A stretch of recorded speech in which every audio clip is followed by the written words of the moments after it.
Good evening, YouTube's man, always George Page, aka the Emperor of Female Combat Sports Talk. Coming to you live on YouTube. It's been a while since I used that moniker. As you know, I've been really focused on the bodybuilding stuff, but I'm still a fan of mixed martial arts and women in MMA. Except again, MMA and women in MMA and women bodybuilding share some similarities. Especially not as much respect compared to the male counterparts, and not as much as money. But this is a fight that's coming up, and this is a fight I'm really keeping my eye on. This is a fight where it was fought in March, and this is a rematch between Alexa Grasso versus Valentina the Bullet Shevchenko. Is coming up on tomorrow evening. It's going to be the main event. It's going to start, I think, around 10, and I think where the main card starts at 10. There's prelims and there's the prelims for the prelims, but the main card is going to go to 10. I think it's going to be somewhere in Mexico. It's UFC Noche, I think it's called. And back in March, early this year, Alexa Grosso was the number one contender up against at the time, the current champ, Valentina, the Bullet Shevchenko. I'm a big fan of the Bullet. She's a pretty impressive fighter. And these ladies went at it. Some people, really myself included, was certain that Valentina was just going to run through this girl like she done another person. The only thing, other than the last fight with Taia Santos, was kind of it was dragged out, it was straight, but she did pull out the win. But, Alexa, she was intimidated. A lot of people thought. At one point, I thought she was intimidated. But, she went in and she took some good hits, and Valentina threw some good hits.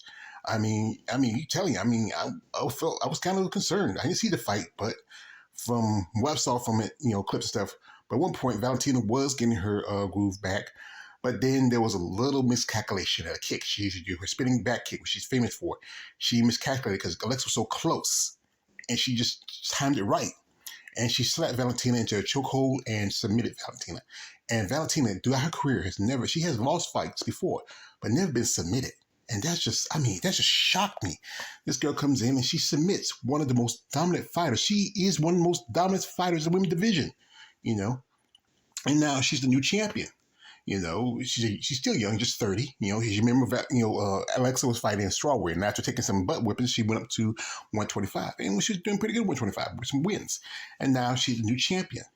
Well, Valentina, as you know, I'm a big fan of Valentina. She is a perfectionist, and I know that. She was just in doubt. She realized she made a calculated mistake. She's not taking nothing against Alexa Grosso. She just realized that mistake she made, but she's certain. She's much certain. She's coming back. 'Cause like I said, she's been dominant ever since. Before they opened up the 135 division, she beat people like Holly Holm and Juliana Pena. But then those back-to-back losses to Amanda Nunes. But then they created 125. She beats the crap out of Brazil Cachoeira in the first fight. She beats up Joanna Jacek, who she beat 3 times before back in Muay Thai. Then she beats Jessica I, knock her clean out with a good headshot. Then she beats Liz Camus, who's the only one person who has a win over her.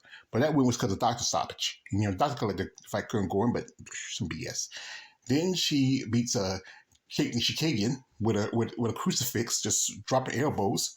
Then she had that long fight because she had a long layoff. She was off for 6 months because of foot injury, and she people was talking they keep talking about how Jennifer Maia had that one round, but Jennifer Maia got slung and threw around like dirty laundry. She was dominating that fight too. Then she takes out Jessica Andrade, who was probably a lot of people thinking Jessica was going to go in there like the Hulk, but it was like the part from Infinity War when the Hulk fought Thanos, and what happened to Thanos? What happened to Hulk? We fought Thanos, and that would happen to Jessica. Then she beats up Lauren Murphy, lucky Lauren Murphy. She just beat her up. And then she had that. I think one of the tough fight is happy the one with Taia Santos, which she did win because she was doing more than Taia did. So then who's next? And it was Alexa Grosso.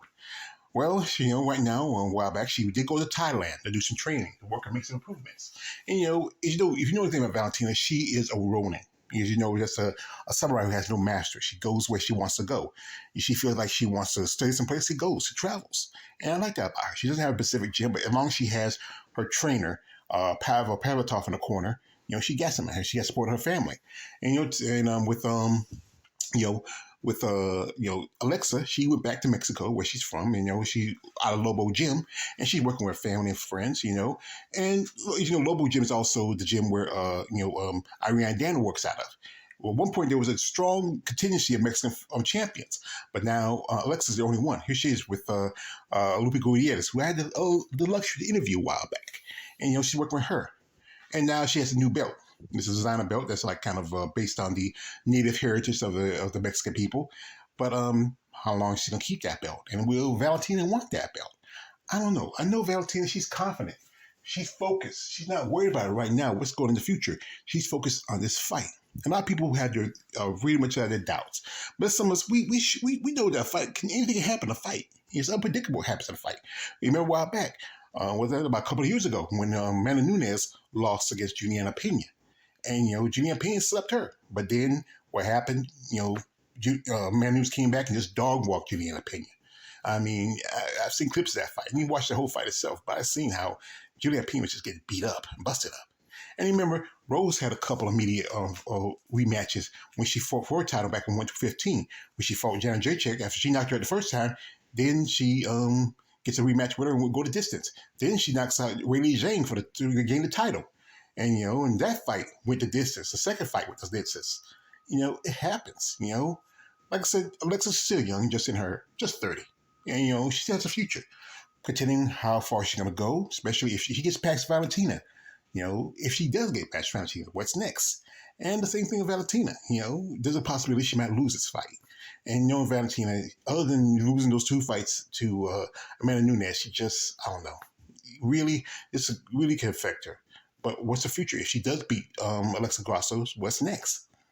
Well, knowing Dana White beat her, he really, I think he really want to promote more Alexa because she's young, and there's a big popular Mexican contingent, that he can really get money off of. To me, I know he's not a big fan of Valentina, but he knows she's a dominant fighter. So who's next on the list? Well, Manuel Ferreira just fought Rose Namajunas just about a couple weeks ago. That fight was kind of disappointing. I think Rose needed more size, and Manon is just a big fighter. And then there's Erin Blanchfield, he was beating some, former contenders. She beat Jessica Andrade. She beat Talia Santos. That Talia Santos fight was kind of questionable. They say by unanimous decision. I don't know. It could have went split. I don't know. But, really she's getting the root because she has that girl next door look. She's still young. With Manon's like 3 years older than 2 or 3 years older than Alexa, and 2 or 3 years younger than Valentina, but with Erin, she's very young, still not even 25 yet, and she's beating some dominant fighters. So what's the future? So anyway, the fight's going to be on. It's going to be a fight night on ESPN Plus. It's going to be coming on, as there's time difference, so it's going to be 10 o'clock here Eastern. That's the main event when it starts. And then I think that's like 7 o'clock their time. It's UFC Noche, that's what they call it. And it's really because of being that, Alexa is the champion. It's really trying to, really sponge up to the Mexican crowd and fan base. You have people like Tracy Cortez. Also, you had Lupe Gutierrez on this fight and a couple other Mexican fighters on this fight. So this is what Dana White, that's how it's like Dana White beater really want to do. But I feel like this. I feel like Valentina can pull this off. I'm honestly sure, because you know what? She is a strategist. All she got to do is fight smart. Don't try to rush, pick her targets. Basically just, even though Alexa's a good boxer, a good stand-up, she's not as strong on the ground. And also, she doesn't have those fast switching moves like that. Like I said, I'll tell you the truth, with Valentina spinning back, it keeps people at distance, And I think she needs to be dominant. And I think one thing, if she gets Alexa in that crucifix that she loves to use, it's over. It's honestly over. If Alexa wins, she wins. That's it. I eat my crow. But I feel like this. I honestly feel like Valentina's taking this. She's certain, But like I said, if she loses, what the future for? Hey, she has a good future. She can do whatever she wants. She really wanted to have that rematch with Amanda Nunes, but that's out in the window. Maybe a rematch with Juliana Pena, who's been crying and whining. I like Juliana Pena, but sometimes she does go overboard. But anyway, this fight's coming up. You can catch it on ESPN Plus. Too bad it wasn't put onto the last week's UFC 293. But how it is, but still it's a main event. I just like I said, I gotta give respect to both these ladies. I wish her best of luck. But like I said, I'm still a Valentina fan. I think she's gonna win, and she's gonna pull it off. Anyway, this is me, always George Page, aka the Emperor of Female Combat Sports Talk. Don't like, subscribe. I'm out.